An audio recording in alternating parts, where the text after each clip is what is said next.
Hello students, welcome back to computer science exam correct channel. तो आज हम इस वीडियो में रिकवरेबिलिटी शेड्यूल की लास्ट टाइप पढ़ने जा रहे हैं, that is strict recoverable schedule. अब तक हमने पढ़ा था रिकवरेबल शेड्यूल क्या होते हैं, इररिकवरेबल शेड्यूल क्या होते हैं, और लास्ट वीडियो में हमने पढ़ा था कैस्केड लेस रिकवरेबल शेड्यूल क्या होते हैं। तो आज हमारा जो फोकस रहेगा वो रहेगा स्ट्रिक्ट रिकवरेबल शेड्यूल के ऊपर। देखिए, कैस्केड लेस रिकवरेबल शेड्यूल में प्रॉब्लम क्या थी कि अगर डर्टी रीड एग्जिस्ट करता है किसी भी शेड्यूल में तो हम उसको कहते थे कि this schedule is not a cascadeless recoverable schedule.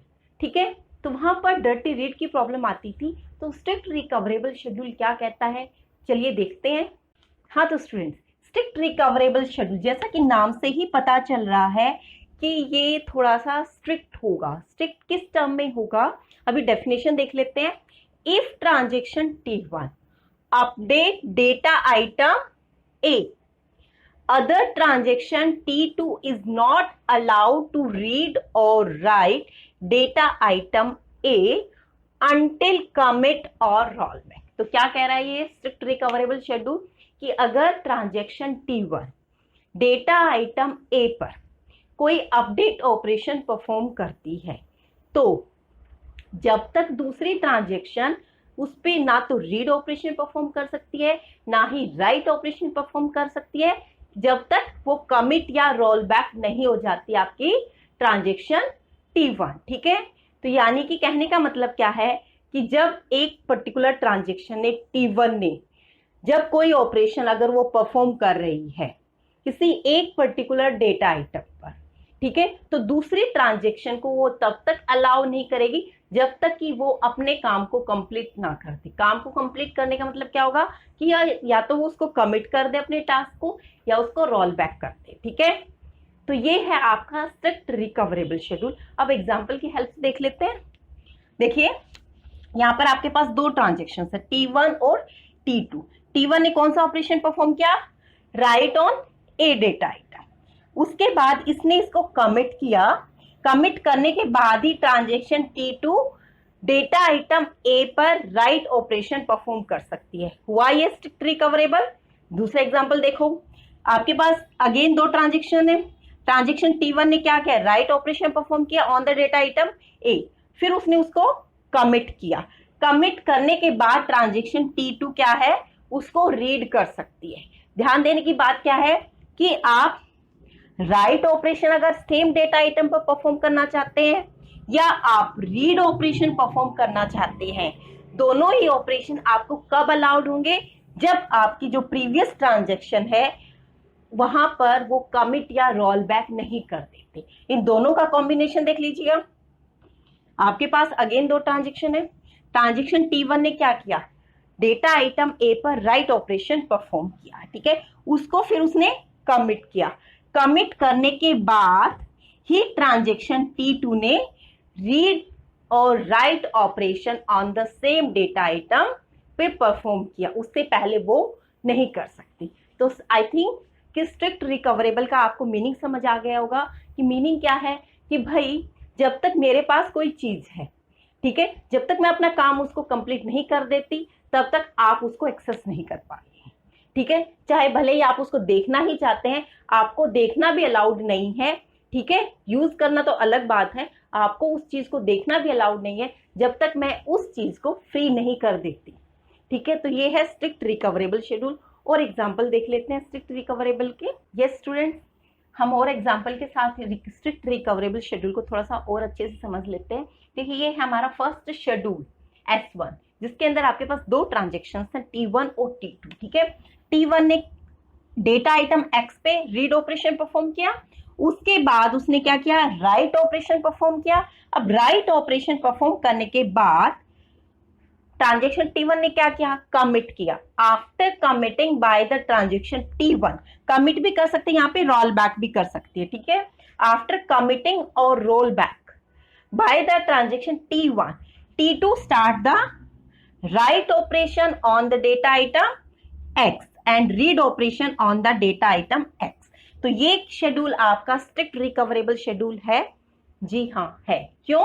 क्योंकि मैंने आपको बताया था कि जब ट्रांजेक्शन T1 किसी डेटा आइटम पर कोई अपडेट ऑपरेशन परफॉर्म करे। अपडेट ऑपरेशन कौन सा हो गया, राइट कर रही है एक्स डेटा आइटम पर, ठीक है। तो इन बिटवीन ट्रांजेक्शन T2 उस डेटा आइटम को एक्सेस नहीं कर पाएगी।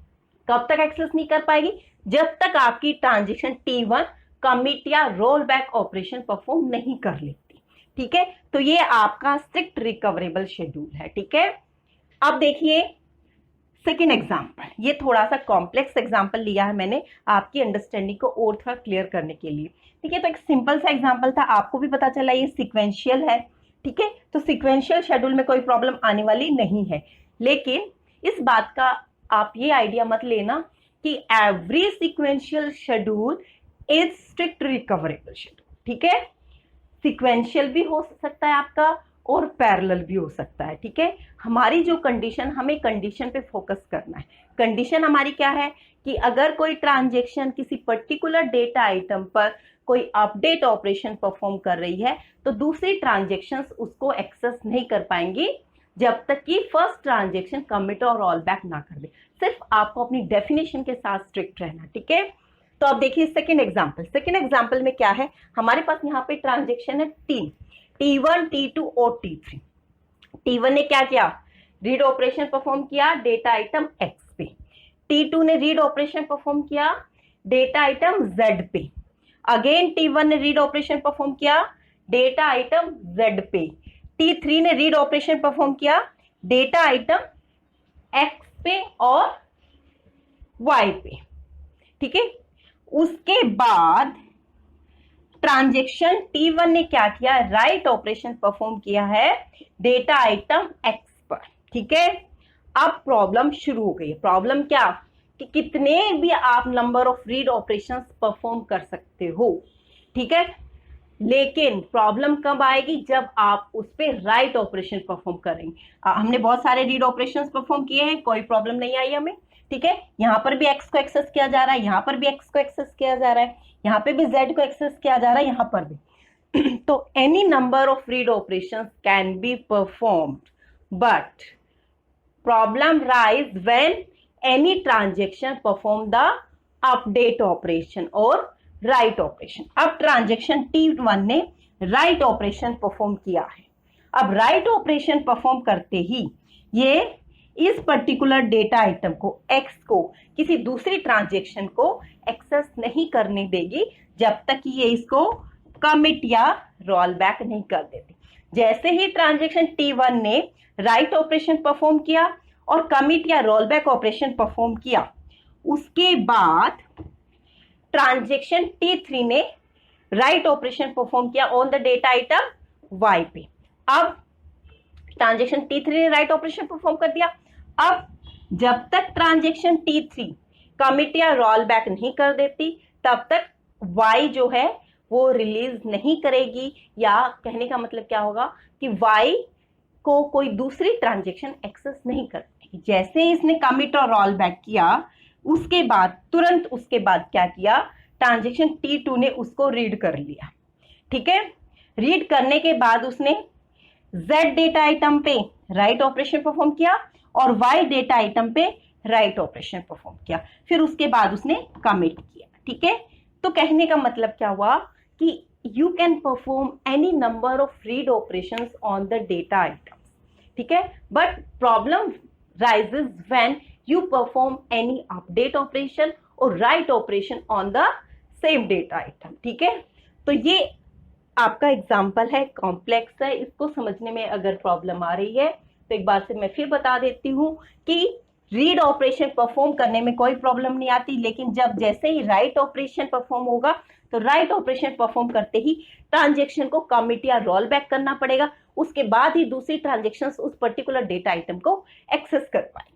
तो स्टूडेंट्स, ये था आपका स्ट्रिक्ट रिकवरेबल शेड्यूल, और आज इस वीडियो के साथ ही हमारा रिकवरेबिलिटी का टॉपिक जो है वो कंप्लीट हो चुका है। अब हम नेक्स्ट वीडियो में पढ़ेंगे कंकरेंसी कंट्रोल टेक्निक्स। तब तक के लिए आप इनका रिवीजन कीजिएगा। मैं आती हूँ आपके पास एक नई वीडियो के साथ, कंकरेंसी कंट्रोल टेक्निक। एक बात और स्टूडेंट्स, अगर आपको ये वीडियो पसंद आया है तो प्लीज़ इसे लाइक, शेयर और कमेंट करना ना भूलें, और चैनल को अगर आपने सब्सक्राइब नहीं किया है तो जल्दी से बेल आइकन को प्रेस कर दीजिएगा ताकि आने वाले वीडियोस का नोटिफिकेशन आपको मिलता रहे, क्योंकि आने वाले वीडियोस काफ़ी इंपॉर्टेंट होते हैं। एग्जाम में concurrency control technique, concurrency control protocol से रिलेटेड क्वेश्चन पूछे ही जाते हैं और बहुत ही इंटरेस्टिंग है और बहुत ही आपके लिए बेनिफिशियल रहेंगे। तो मिलती हूँ मैं आपसे नेक्स्ट वीडियो में, तब तक के लिए थैंक यू।